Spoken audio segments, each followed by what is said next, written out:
তুমি কি আকিস বিড়ির ডিলার? ইয়েস। সিপি স্যার তোমাকে ডেকে পাঠিয়েছে। ও, তোমার ছাড়েও বুঝি আকিস বিড়ি খেতে ভালোবাসে। চলো। A few moments later. এই, তোর জন্য দোকানে গিয়ে আমি আকিস বিড়ি পাইনি, তুই সব কিনে নিয়েছিস। বল, তুই আকিস বিড়ি বেচা কবে বন্ধ করবি? এই, আর যদি কোনোদিন শুনেছি তুই বিড়ি বেচছিস, তোর এমন জায়গায় ছেঁকা দেবো, তুই এর কোনোদিন বাবা হতে পারবি না। তুই যা করার করে নে, আমি শুধু আকিস বিড়ি বেচবো।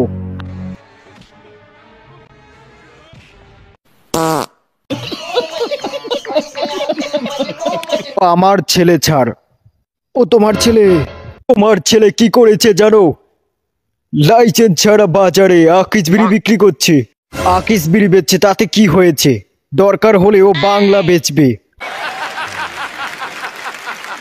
যে আমার আকিস বিড়ি খেয়েছিস তাদেরকে এক একটা সালসার বোতল দেবো।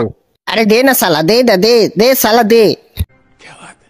তোদেরকে সালসার বোতল খাওয়াতে গিয়ে যদি আমার বিচিও কাটতে হয় তবে তাই করব, তবু তোদেরকে সালসার বোতল খাওয়াবো। শিবগামী দেবীর স্যাবরা মাতার কসম খেয়ে বলছি।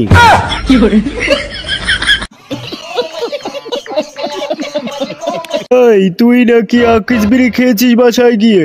কি রে, নেশা ভালো হয়েছে তো? আবার বিড়ি খাওয়ার জন্য সবাই লাইন পেতে দাঁড়িয়ে থাকে, বাসার বিড়ি খেতে গেলি কেন?